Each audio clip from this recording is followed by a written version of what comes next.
todos, boa noite a todas, são 19h30. Vamos ouvir o clamor dos pobres e o clamor da terra? E aí, pessoal, tudo bem com vocês? Tô aqui mexendo para dar uma melhorada aqui na imagem. Ih, desliguei, não, assim não melhora, né? Se desligar, não, assim acho que fica melhor. Sim, melhor ainda. Pronto. E aí, pessoal, tudo bem com vocês? Hoje eu fiz pouca coisa, graças a Deus. Finalmente descansei, né, Moji? Né? Tô esperando para ver se inaugura a academia aqui perto de casa. Que aí o plano vai ser: eu vou andando do trabalho para academia, chego na academia, faço a malhação, tá? Não vou pôr roupa de academia, pessoal, pelo amor de Deus, né? Eu não tenho jeito para isso. Roupa de academia. Não cabe. Né? Também acho que eu não vou ficar batendo foto tá pago, não, porque fica meio estranho, né? Acho que eu tô um pouco velho para isso. Né? Mas quem sabe? Né? Vamos ver. Isso. Tem gente que faz a malhação aí depois fica assim em frente ao espelho, bate uma foto, tá pago. Que fez academia do dia. Tem essas meninas na internet. Mas acho que eu tô um pouco velho para isso, né, Bonde? Estamos. Né? Mozinha tá dodóizinha, coitada, mas nós estamos levando. Né? Semana que vem vai ficar um pouco enrolado, tá? Porque nós vamos ter uma missa especial na sexta-feira de noite, lá na paróquia. E aí você sabe como é que é, né? Eu tenho que ir lá dar um apoio, né? Então já viu. Nós vamos fazer hoje a leitura do Evangelho de amanhã, o sexto domingo da Páscoa. Né? Eu acho que a reflexão chama atenção, tá? Não é essa reflexão que eu vou fazer agora, porque essa vai ser diferente, mas a ideia central dessa reflexão vai ser posta no Facebook, no Instagram e vai ser posto também no blog eclesialidade.org. Tá? Aliás, já está lá, né? Eu vou ver se eu começo a colocar isso no sábado de tarde, tá? Que me lembra de ver se tá tudo certo aqui, ou se eu não subi. Então tá tudo certinho, né? Daqui a pouquinho a gente vai começar a nossa reflexão. Mas antes a gente vai fazer a leitura do Evangelho. Como é o domingo, eu vou fazer a leitura, né, do Evangelho, mas eu vou trazer as outras duas leituras para reflexão, tá? Ou seja, não será apenas uma leitura, né? Eu vou trabalhar as três leituras do domingo, tá? Agora, esperar dar 35, falta menos de um minuto para a gente começar a nossa proclamação, a nossa reflexão, né? E eu acho interessante porque eu acho que vai ser uma reflexão muito oportuna, muito necessária nos dias de hoje, né? E eu acho que tem coisas assim que a gente está vendo na nossa sociedade, na nossa comunidade de fé, que eu acho que devem ser abordadas nesse momento. Bom, deu 35, vamos começar. O Senhor esteja convosco. Ele está no meio de nós. Proclamação do Evangelho de Jesus Cristo segundo João. Naquele tempo, disse Jesus a seus discípulos: Se alguém me ama, guardará a minha palavra, e o meu Pai o amará, e nós viremos e faremos morada nele. Quem não me ama, não guarda a minha palavra. A palavra que escutais não é minha, mas de meu Pai que me enviou. Isso é o que vos disse enquanto estava convosco. Mas o defensor, o Espírito Santo, que o Pai enviará em meu nome, vos ensinará tudo e vos recordará tudo o que vos tenho dito. Deixo-vos a paz, a minha paz eu vos dou. Mas não a dou como o do mundo. Não se perturbe nem se intimide vosso coração. Ouvistes o que eu vos disse. Vou, mas voltarei a vós. Se me amasseis, ficareis alegres, porque vou para o Pai, pois o Pai é maior que eu. Disse-vos isto agora, antes que aconteça, para que, quando acontecer, vós acreditais. Palavra da salvação. Enquanto eu estava lendo, a Ana Paula entrou, boa noite, paz e bem. A Lena entrou, boa noite, paz e bem. E a Terezinha entrou, boa noite, paz e bem. Bem, esse evangelho é o evangelho já no finalzinho, já mais para o fim da vida de Jesus na Terra. E ele tem uma coisa muito interessante e muito necessária nos dias de hoje. Porque eu fico pensando nos dias de hoje a quantidade de divisão que existe, né? Algumas pessoas falam, até usam o termo polarização, né? Mas eu não acho que seja polarização. Porque a ideia de polarização, para mim, não é suficiente. Eu vejo as pessoas divididas de uma forma que eu não me lembro de ter visto. Existe rivalidade? Existe, né? Torcida de futebol tem muita rivalidade. Os cariocas gostam de implicar com os paulistas gostam de implicar com os cariocas, né? É rivalidade. É polarização. Mas o que estão chamando de polarização agora é diferente. E eu acho isso muito importante, porque as pessoas estão mudando o significado das palavras. O que as pessoas chamam de polarização hoje tinha outro nome há uns 10 anos atrás, amor. Era ódio. Era opressão. Era violência. Sabe, o que eu vejo hoje é um discurso de divisão. É um discurso de opressão. E que chega às raias da violência. Hoje, se você discorda de mim, você é tratado como meu inimigo. É assim que as pessoas estão vivendo. Você não concorda comigo, você é meu inimigo. Eu tenho que te destruir.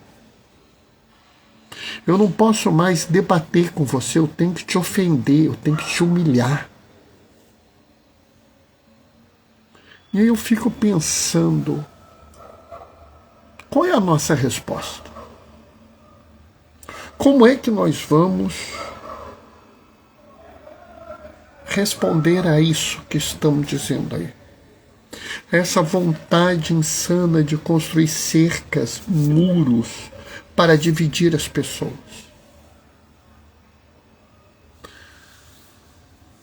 E se vocês forem na primeira leitura, na leitura dos Atos dos Apóstolos, vocês vão ver que isso aconteceu lá, né? Deixa eu pegar aqui qual foi a cidade, né?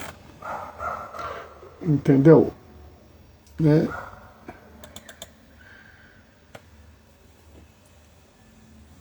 E foi lá em Antioquia. Antioquia. Chegou um povo lá em Antioquia. Paulo e Barnabé já tinham passado por Antioquia, tá?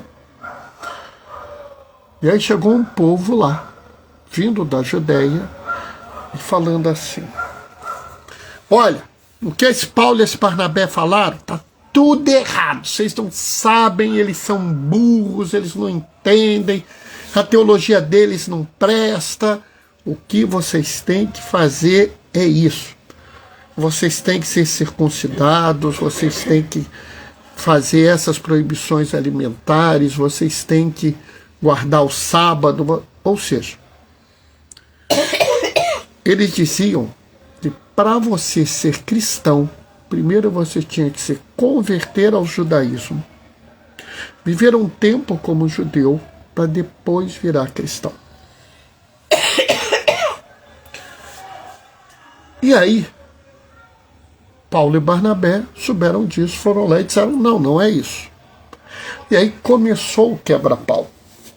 E aqui, pessoal, é importante a gente entender por que que isso está errado. Está errado ter uma diversidade da forma como você vive a fé? O que você acha, amor?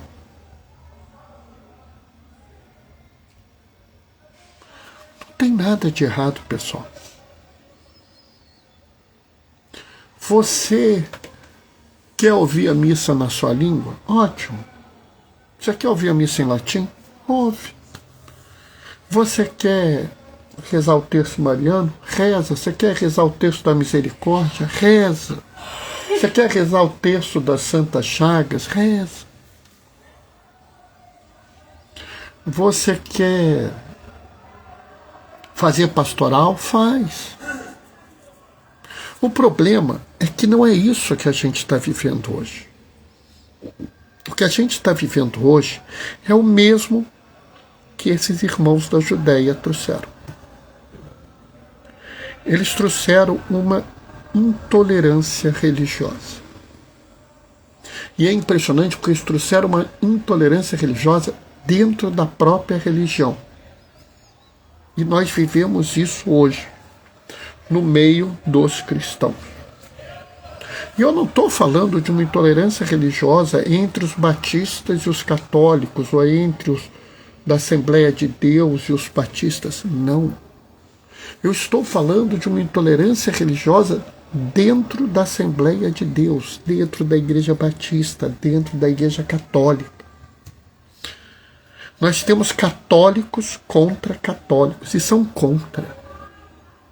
Porque o que caracterizava o erro desse povo da Judeia é que eles vinham com uma mensagem de opressão. Eles vinham com uma mensagem violenta que dizia assim: vocês têm que fazer isso. Essa é a única forma de agradar ao Senhor. Se vocês não fizerem isso, vocês não podem se dizer cristãos.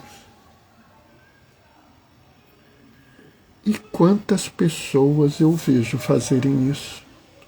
E cada vez está pior. Por quê?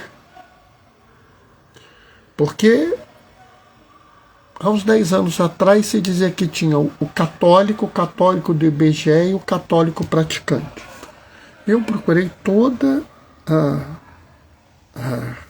material da igreja e eu só vejo católico. Nunca ouvi falar de católico praticante nem católico do IBGE, tá? Mas inventaram isso. Mas agora já piorou. Agora tem católico relativista, católico jujuba. Oi, Fátima, boa noite, paz e bem. Católico isso, católico aquilo, e sempre rotulando as pessoas com um tom depreciativo. As pessoas querem oprimir os outros. Se você não vive a fé como eu vivo, você está errado, você não presta, você isso, você aquilo. E quando você discute, a reação é tremenda, agressiva e violenta. Qual foi a solução, mozinho? Em Atos dos Apóstolos, eles deram a solução. Eles realizaram o primeiro concílio, o concílio de Jerusalém, onde estavam presentes os apóstolos e os anciãos, as pessoas mais velhas. Por quê? Porque eram mais velhas, eram mais sábias. Nota? E aqui você vê como a igreja, desde o início, ela é sinodal. A decisão não foi tomada só pelos apóstolos ou só pelo povo, mas pela junção de toda a igreja. E é muito interessante a proclamação disso. Nós, com o Espírito Santo, porque a igreja sinodal faz o seu discernimento com o Espírito Santo. E eles concluem que aqueles que não nasceram judeus não são obrigados a seguir as regras do judaísmo. E aí já começa um ali a reclamar. Eu estou agora me sentindo oprimido. Não. E aqui que é o bonito. Por quê? Porque eles fazem algumas restrições. De cabeça eu me lembro a restrição às relações ilegais, né? Você deve se abster da carne sacrificada aos ídolos, do sangue e das carnes dos animais sufocados e das uniões ilegítimas. Ou seja, o que eles fizeram? Eles aceitaram o núcleo da fé judaica, dizendo, não, a fé judaica, aqueles que são cristãos e vêm do judaísmo, eles não estão errados em si, mas eles libertaram da opressão aqueles que não vinham da fé judaica. Ou seja, eles uniram as duas formas de ver, os dois caminhos, reconhecendo aquilo que era próprio dos dois caminhos e dizendo, esses dois caminhos são válidos, cada um escolhe o caminho que quer. E eu tenho certeza que alguns que vão ouvir isso ficarão escandalizados. Mas foi isso que aconteceu. E por que disso? Qual é a lógica disso? Alguns anos depois desse episódio, João estava exilado na ilha de Patmos, lá na Grécia, e teve uma visão que ele escreveu no livro do Apocalipse. E nós ouvimos neste livro a narrativa da chegada da Jerusalém Celeste. E na Jerusalém Celeste iluminará todo o que houver em volta. O mundo inteiro será iluminado na Jerusalém Celeste. Mas não vai ter nenhum templo lá. Não vai ter templo, amor, na Jerusalém Celeste. Não vai ter igreja lá, não vai ter basílica, catedral, santuário, capela, templo. Não vai ter. Por quê? Porque o próprio Deus estará no meio deles. Então a realização plena do reino de Deus só pode existir se nós aceitarmos que Ele viva no meio de nós. Que nós aceitarmos as diversidades do mundo. Mas, Bernardo, como nós vamos conseguir essa união? Como nós vamos avançar tanto que nós conseguiremos essa união? E onde está a resposta, amor? No Evangelho. Quando Jesus, no Evangelho, vira e fala assim: se alguém me ama, guardará a minha palavra. O meu Pai o amará. Nós viremos e faremos nele nossa morada. Olha aí, amor.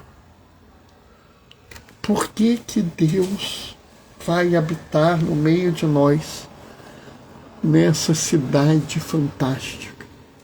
Ele já habitou no meio de nós, sim, quando estávamos prisioneiros no Egito. Ele veio nos socorrer. No ano 0, prisioneiros ainda do pecado original, ele se encarnou e viveu como um de nós, no meio de nós, mas ele voltou. E ele promete: eu vou, mas eu volto para pegar vocês. É agora, na visão do Apocalipse, ele volta.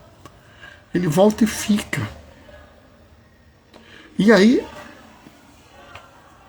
eu fico pensando, mas como vai ser feito isso? Dessa forma. Se alguém me ama, guarda a minha palavra, e nós faremos morada nele. Ou seja, é necessário exercitar a palavra do Senhor. Tá, a Fátima está mandando beijos, amor. Beijo para ela também. É necessário ouvir a palavra do Senhor e pô-la em prática.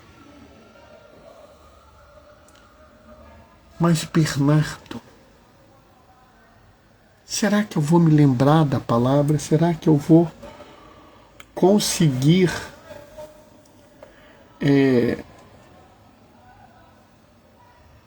colocar a palavra em prática? Será que na hora que é necessário eu vou me lembrar e vou ter as forças, os entendimentos, o discernimento necessário para pô-la em prática? Espírito Santo. Aí, mozinha, tá virando uma grande teóloga. Parabéns. Essa é a resposta que o próprio Jesus falou. Tá aqui, ó. Não se perturbe, nem se intimide o vosso coração. Né? E ele diz que ele, cadê, tá aqui? Mas o defensor, o Espírito Santo, que o Pai me enviará, que o Pai enviará em meu nome, ele vos ensinará e recordará tudo o que eu vos tenho dito. E quem foi que estava presente no concílio de Jerusalém, junto com os apóstolos e os anciãos, amor? Eles mesmos falaram: nós e o Espírito Santo decidimos. O discernimento deve ser obra nossa, sim, mas junto com o Espírito Santo, em comunhão com o Espírito Santo. O discernimento deve ser baseado nas palavras do Senhor, claro, porque nós amamos, para que Ele venha e faça morada em nós. Será difícil a gente se lembrar disso? Sim, será. E por isso virá o Espírito Santo.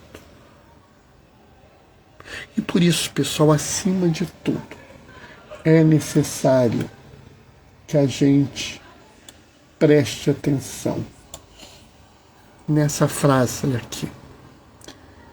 Deixo-vos a paz, a minha paz vos dou, mas não a dou como o mundo. O que nos une é a paz.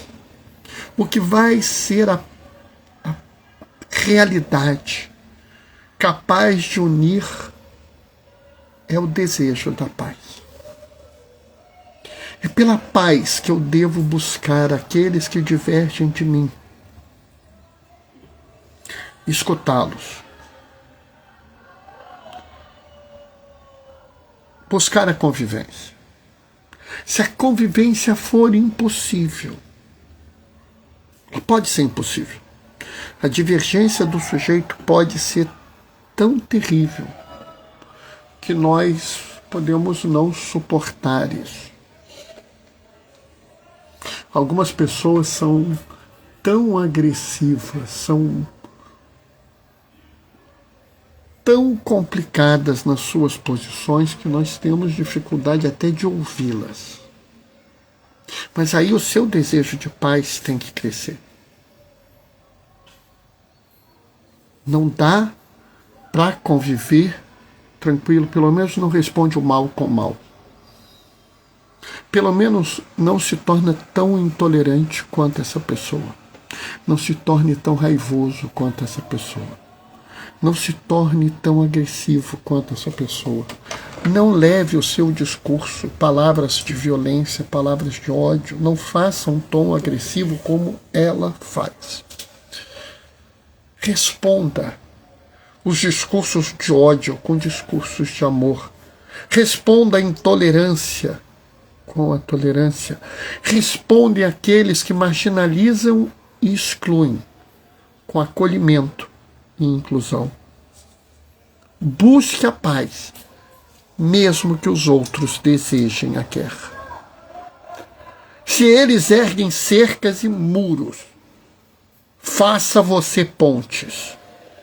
E pessoal, se o muro for muito grande, você não conseguir fazer uma ponte tão alta, não se aflija, não se perturbe, cave um túnel, dê a volta, mas não ceda ao mal que divide, ao mal que gera a briga, a segregação.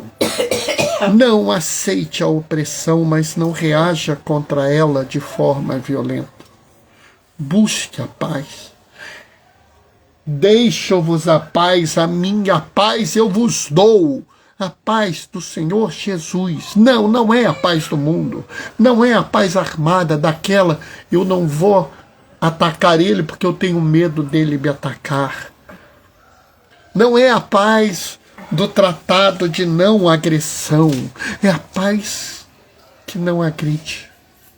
Como disse Leão XIV no seu primeiro discurso ao povo, a paz do ressuscitado, a paz desarmada e desarmante.